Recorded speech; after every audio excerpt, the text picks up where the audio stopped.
एक विद्रोही, एक हत्यारा जिसने आजादी के नाम पर खून बहाया, और वहीं एक तरफ नासरी यशु जो प्रेम की बातें करते, रोगियों को चंगा करते। वही अब निर्दोष मुकदमे में खड़े थे। दो कैदी, एक दोषी, एक निर्दोष, लेकिन न्याय एक ही सिंहासन के सामने था। यदि परमेश्वर ने अगर सच में अपने पुत्र को भेजा था तो वह अपराधियों के स्थान पर क्यों खड़ा? क्या यह कहानी एक हत्यारे की है या परम अनुग्रह की शुरुआत की? आइए जानते हैं आगे की ओर। बरअब्बा, जिसका जन्म रोमी दमन के समय हुआ था, उसने देखा कि कुछ सैनिक निर्दोष को पीट रहे हैं, उनसे कर वसूल रहे हैं। यह सब देख उसका हृदय क्रोध से भर गया और वही क्रोध धीरे धीरे उसके जीवन का मार्ग बन गया। क्या यह क्रोध उसे स्वतंत्र करेगा या बंधन में ले जाएगा? आइए चलते हैं एक अनोखी कहानी की ओर। युवा अवस्था में बरअब्बा उत्साही कहलाने वाले समूह में शामिल हुआ। एक ऐसा समूह जो मानते थे कि हिंसा से ही परमेश्वर का राज्य आएगा। वे अंधकार में एक योजना बनाते हैं और प्रतिशोध को धर्म समझते हैं, लेकिन क्रोध की तलवार से परमेश्वर की शांति कभी नहीं आती। क्या यह जोश विनाश का कारण बनेगा? एक रात को जब विद्रोहियों ने हमला किया तो रोमी सैनिक मारे गए, नगर में आग लग गई। वह विद्रोह सफल हुआ और बरअब्बा पकड़ा गया, उसे पीटा गया, वह जेल में डाल दिया गया। याद रखो, जो भीड़ तुम्हें उठाती है वही पल भर में गिरा भी सकती है। अब जब तलवार टूट गई तो बरअब्बा क्या अपना जीवन बचा पाएगा? अब वह कोठरी में कैद अपनी मृत्यु की प्रतीक्षा कर रहा था। हर चीख उसे याद दिलाती है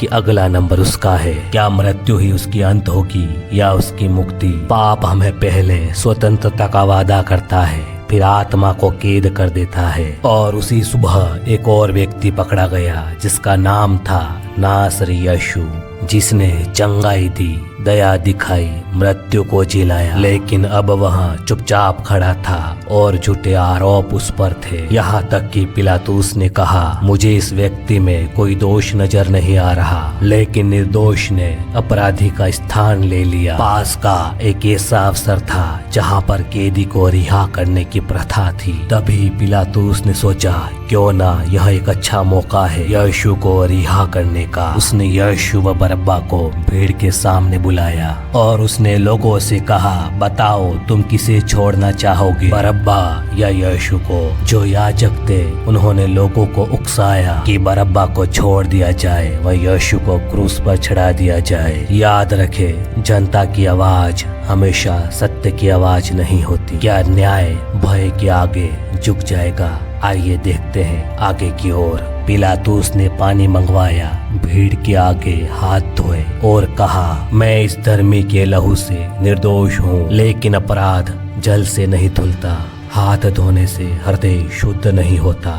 अब कौन उस क्रूस को उठाएगा जो कि बरअब्बा के लिए बना था? आइए देखते हैं आगे की ओर। वहीं एक सिपाही बरअब्बा से कहता है, बरअब्बा अब तो आजाद है। और वहाँ चौंक गया कि आखिर इतना जल्दी यह कैसे? पिलातुस ने तुझे छोड़ दिया और तेरी जगह एक और व्यक्ति मरेगा जिसका नाम है यीशु। और वह जेल से बाहर निकला, धूप ने उसकी आंखें चुबा दी। लोग देखते रह गए कि यह कैसे हो सकता है। वह मुक्त था लेकिन क्षमा नहीं पाया। याद रखो, पश्चाताप के बिना स्वतंत्रता केवल नया बंधन है। क्या वह जीवन का अर्थ समझेगा जो किसी और ने दिया? बरअब्बा ने देखा कि यीशु लकड़ी का क्रूस उठाया जा रहा है, जहाँ खून बह रहे थे, पीठ पर घाव थे।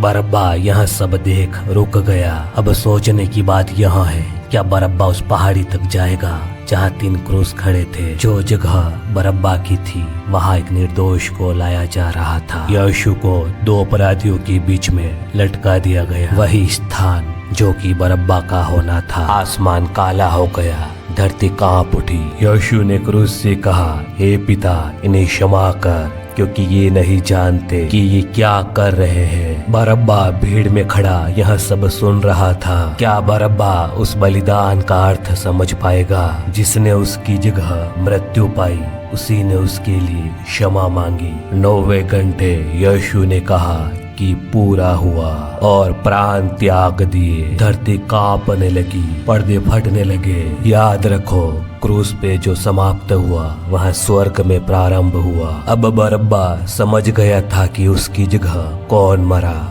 पूरा यरूशलेम शांत हो गया था। तीसरे दिन यरूशलेम में खबर फैलती है, जहाँ यीशु को रखा गया वहाँ कब्र खाली है। वह जी उठा। जब बरअब्बा ने यह सुना तो उसका दिल जोर से धड़कने लगा। अनुग्रह केवल मृत्यु नहीं बचाता, वह जीवन का अर्थ देता है। और फिर कुछ दिनों बाद पतरस ने कहा, जिस जीवनदाता को तुमने मार डाला था उसे परमेश्वर ने जिलाया है। यह सुन बरअब्बा की आंखें भर आई। अब उसे समझ आ गया था कि न केवल यीशु ने उसकी जगह मृत्यु पाई, बल्कि उसके लिए एक नया जीवन भी दिया। बरअब्बा विश्वास का एक बड़ा साक्षी बन चुका था। बरअब्बा की कहानी हमें सिखाती है कि हम सब वही दोषी हैं जो मुक्त किए गए। क्रूस हमारा था, दंड हमारा था, पर उसने हमारी जगह मृत्यु को चुना। बरअब्बा खाली कब्र की तरफ देखता है और कहता है, वह मेरी जगह मरा। और स्वर्ग उत्तर देता है, हाँ, पूरी मानवता की जगह भी। याद रखो,